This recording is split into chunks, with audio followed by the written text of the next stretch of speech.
எம்ஜிஆரின் இயற்கையான அடிப்படை குணம் பசித்தவர்களுக்கு உணவு, கஷ்டப்படுபவர்களுக்கு பொருள் உதவி. நடிகராக இருந்து நிறைய சம்பாதித்து தன் இல்லத்தில் அணையா அடுப்பு, தன் உள்ளத்தில் வள்ளல் குணம் என தன் அடிப்படை குணத்திற்கேற்பத்தான் வாழ்ந்தார்.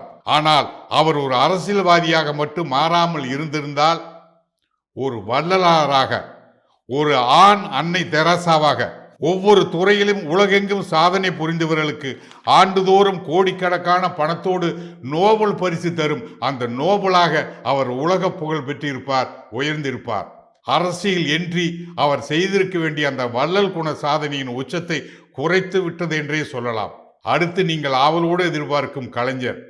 இயற்கை அவருக்கு இளமையிலேயே தந்திருந்த அடிப்படையான அந்த எழுத்து திறமையை அவர் மாதிரி வேறு எவரும் தமிழகத்தில் பயன்படுத்தியிருக்க மாட்டார்கள். 14 வயதிலேயே கையேடு பத்திரிகை தொடங்கி 20 வயதை தாண்டும் போது நாடக ஆசிரியராகி, திரைப்பட எழுத்தாளராகி, எழுத்து திறமையின் புகழை அரசியலுக்கும் பயன்படுத்தி அரசியலில் நம்பர் 1 இடத்தையும் பிடித்தார். எம்ஜிஆரின் குணம் அரசியலுக்கு பொருத்தமில்லாத குணம். அதில் அவர் இறக்கும் வரை வெற்றி பெற்றார் என்பது வேறு. கலைஞரின் குணம் அரசியலுக்கு பொருத்தமான, அதற்காகவே பிறந்தவர் போன்ற குணம். எம்ஜிஆரை விட கலைஞர் பற்றி 1000 விமர்சனங்கள் உண்டுதான். ஆனாலும் தான் நினைத்ததை அரசியலில் அவர் வாழ்ந்த போதும் சாதித்தார்.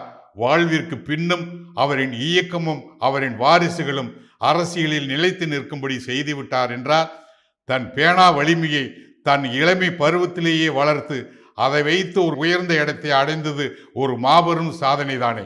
கலைஞரை பிடிக்கிறதோ பிடிக்கவில்லையோ, அவர் கொள்கையை எல்லோரும் ஏற்றுக்கொள்கிறார்களோ இல்லையோ, தனி ஒரு மனிதராக அவர் செய்த சாதனைகளை எவரும் மறுக்க இயலாது.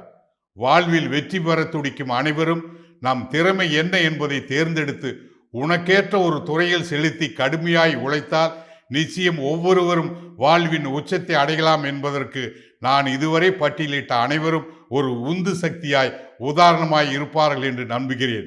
தெரிஞ்ச தொழிலை விட்டவனும் கெட்டான், தெரியாத தொழிலை தொட்டவனும் கெட்டான்.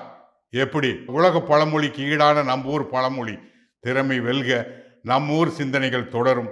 பாசத்துடன் இயக்குனர் விஜய் கிருஷ்ணராஜ். Cell number 8072037078.